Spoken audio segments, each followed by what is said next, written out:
Hello, everybody. This is Joshua, aka Joshua Loyd Fox. I'm going to try not to make this a super long video, but I want to update you guys on a few things. But first off, my last videos have been I'm up to about 10 million views in the last 2 weeks. And so I want to reintroduce myself to people who haven't been watching since March 6th in my first video that kicked all this off. First off, let me just show you a few things for proof. I have to cover up some information. I'm a United States military veteran. I worked as an analyst for the DoD. I worked as an analyst for Office of Personnel Management, or OPM, and I currently work as an analyst for this company.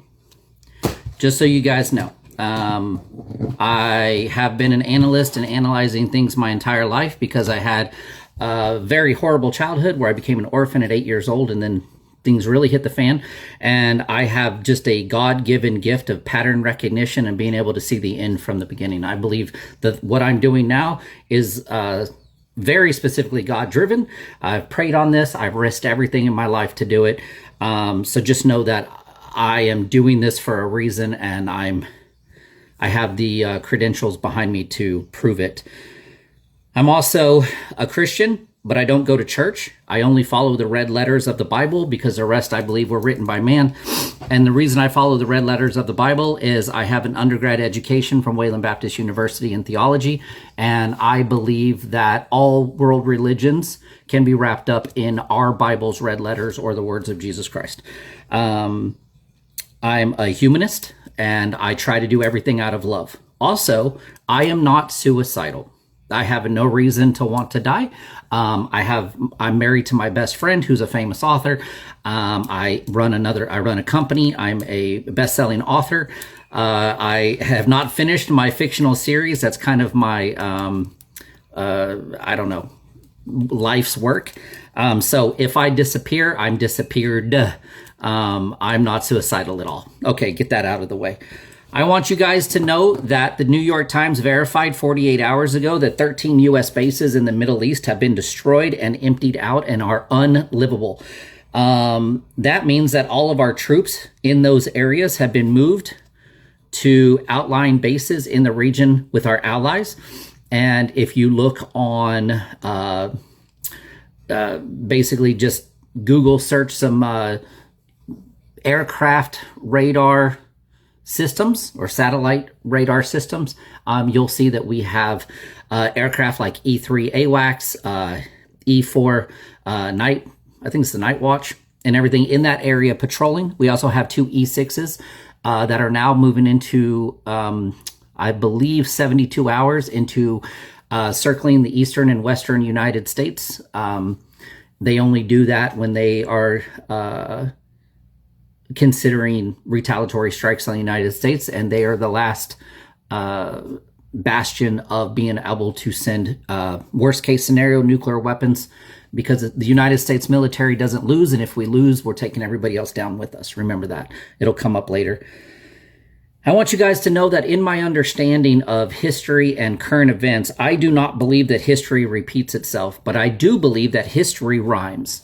Meaning things that we've seen in the past, we'll see again in maybe a little bit of a different order, but it's definitely along the same lines as what's happened. And what I'm seeing right now is very much kind of the buildup historically of what Germany and the Third Reich did under Hitler in the 1930s that led into World War II.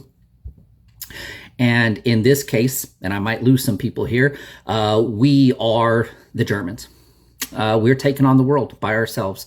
We've broken international law. We've broken peace treaties, environmental trade treaties, removed sanctions, added sanctions, blockaded, attacked, murdered, killed, went after civilian infrastructure, everything that the Germans did when one country took on the rest of the world. That's what I'm saying by history rhymes. It doesn't repeat. Germany's not the one doing this. We are. So that's the rhyming.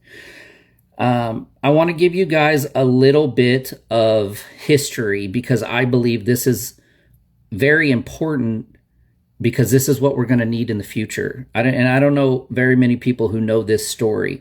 There's a documentary out that's called "The Man Who Saved the World." So during the Cuban Missile Crisis, which was a huge deal back in the 1960s under President Clinton or Kennedy, there was a Russian nuclear submarine. They were actually a diesel powered submarine, but they carried nuclear tipped torpedoes, the B-59. And the second officer on the submarine, which was in the Caribbean, surrounded by U.S. naval forces, his name was Vasily Arkhipov.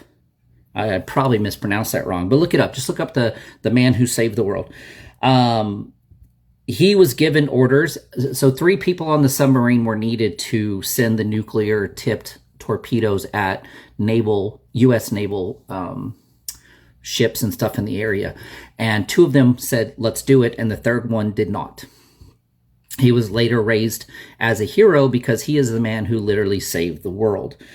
An advisor to President Clinton, President Kennedy, his name was historian Arthur M. Schlesinger Jr. He was an advisor to President Kennedy. He added, this was not only the most dangerous moment of the Cold War, it was the most dangerous moment in human history. And I believe with what's coming, where we are right now, that we have passed the point of no return. And I've talked about this in previous videos. What happens when 2 administrations attacking each other cannot back down? What happens when an immovable object hits an unmovable object? Something like that. Well, chaos. Neither can back down. Neither can lose. And that's in the world of analytical data points to worst case scenario, assured mutual destruction. Neither can back down, so means neither can lose, but somebody has to lose. So who loses? The world loses, right? And that's what was going on in the Cold War and in the Cuban Missile Crisis. So we're going to need another hero to save the world. Somebody somewhere is going to get an order to launch, and they need to say no.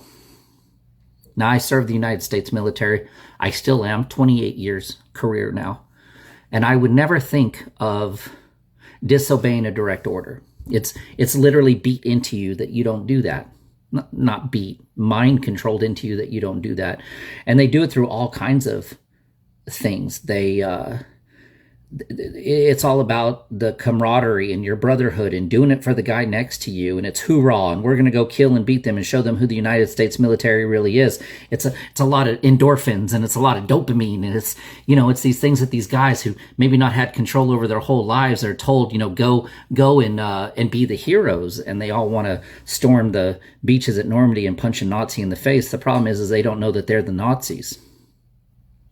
We're going to need more heroes. We're going to need more military members disobeying direct orders and putting their life on the line in order to save the world.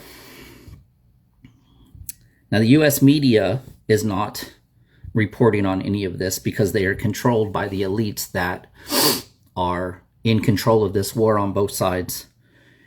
You, ladies and gentlemen, watching these videos have to go outside U.S. media to see the truth. I encourage you all to download the Al Jazeera English app or the Reuters app or the BBC out of England to see what's really going on in the world. And you still have to take it with a grain of salt because they are also profit-making companies and only give the truth that will make them money. But it's more truth than what the U.S. media is given, because you can turn on Fox News and CNN right now, and none of them will tell you what literally the New York Times 48 hours ago reported on, that all the American military bases that cost us trillions and trillions and trillions of dollars to build over there since, the 80s, have all been destroyed. And that means there's been a loss of life, and they're not reporting on that.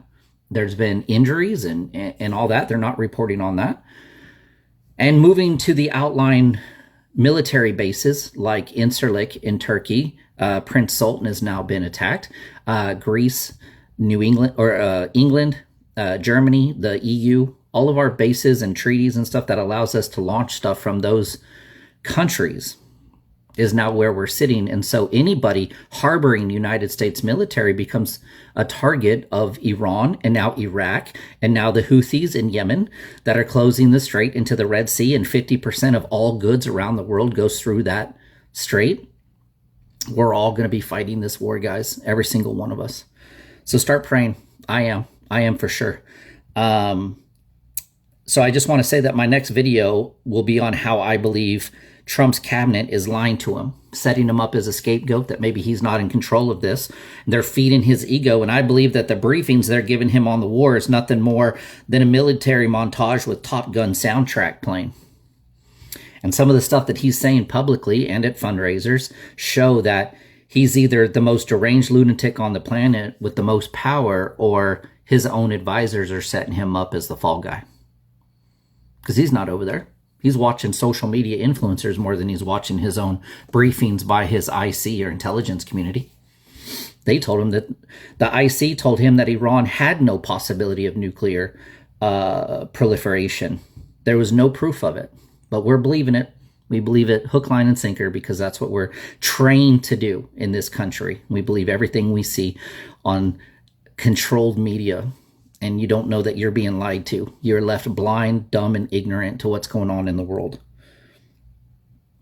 I want to reiterate a few points before I get off of here. I am not suicidal. I have no desire to die, even though I'm ready to go home. I still have work here to do. I have a wonderful life. And I have fights of my own coming up for my own children and my family. So I got work to do here still. There's nothing in me suicidal. Secondly, become informed outside of the United States. They're lying to you here because you have all the power. The people have all the power, but the only way for the people not to rise up and use that power is to be kept blind and ignorant to what's going on. I'll come back again. I don't know what's going to happen Monday with my job, but I feel like I'm called to this from a higher power. Also, everybody that's been stressing out about me putting 333 and 444 on my videos the last couple of days, that was literally just the time that God sat me down to do these videos. And the 444 was actually, you can go look at the Newsweek article on the test launch of that hypersonic missile. It literally says 444. So there's nothing to that. I'm not a Mason. I'm not a Illuminati. I'm just a regular guy like you. I've had an interesting career, and I have some God-given ability to see the end from the beginning, before the beginning. And so take everything I say also with a grain of salt and do your own research. Anyway, this got longer than I wanted to, but I'm going to leave you with this. Love your neighbors because you're going to need them. Hold your children close. Give kindness and happiness and joy out into the world with no expectation of return, because that's the only way we're going to survive. I love all of you. I thank you and I appreciate all of you. Go back and watch all of my videos if you want to see the progression of what's been going on. Until next time, Joshua Loyd Fox, over and out.